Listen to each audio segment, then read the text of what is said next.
नमस्कार साथियों, मैं शैलेंद्र तिवारी और आप देख रहे हैं the India live. Uttar Pradesh की सियासत में 2027 विधानसभा चुनाव की आहट अब साफ सुनाई देने लगी है। सत्ता में लगातार तीसरी बार वापसी का लक्ष्य लेकर भारतीय जनता पार्टी ने अपनी चुनावी तैयारियों को तेज कर दिया है। एक तरफ मुख्यमंत्री योगी आदित्यनाथ प्रदेश के अलग अलग जिलों का दौरा कर विकास परियोजनाओं की सौगात दे रहे हैं और जनता के बीच सरकार के कामकाज को पहुंचाने में जुटे हैं, तो दूसरी ओर संगठन स्तर पर भी बीजेपी ने अपनी राजनीति को धार देना शुरू कर दिया है। मतदाता सूची के विशेष गहन पुनर्निरीक्षण यानी SIR प्रक्रिया को ध्यान में रखते हुए बीजेपी ने प्रदेश भर में बूथ स्तर पर बड़े बदलाव की तैयारियां की हैं। पार्टी का फोकस अब सीधे बूथ मैनेजमेंट और जमीनी संगठन को मजबूत करने पर है। SIR के बाद बदले हुए मतदाता आंकड़ों के आधार पर कई स्थानों पर बूथों और मंडलों के पुनर्गठन की योजना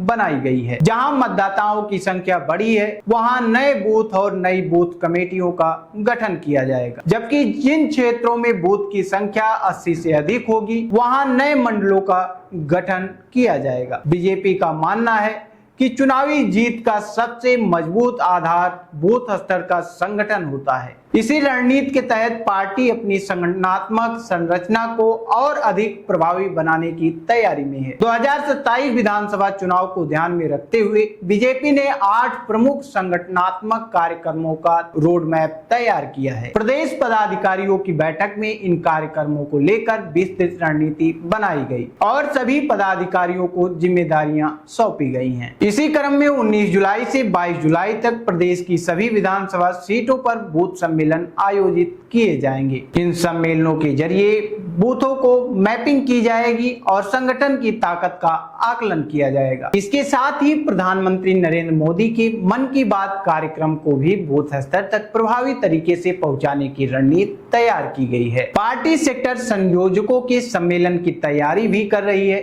जिसकी तारीख जल्द घोषित की जाएगी। प्रदेश पदाधिकारी अपने प्रवास कार्यक्रम के दौरान सेक्टर संयोजकों के साथ लगातार बैठकें कर रहे हैं और चुनावी रणनीति को अंतिम रूप देने में जुड़े हैं। वहीं संगठनात्मक अभियानों के तहत 12 जुलाई को वृक्षारोपण अभियान का पहला चरण पूरा हो चुका है, जबकि हरियाली अभियान आगे भी जारी रहेगा। प्रदेश अध्यक्ष पंकज चौधरी ने स्पष्ट किया है कि पुराने कार्यकर्ताओं, पूर्व पदाधिकारियों और जनप्रतिनिधियों के साथ संपर्क अभियान को और तेज किया जाएगा।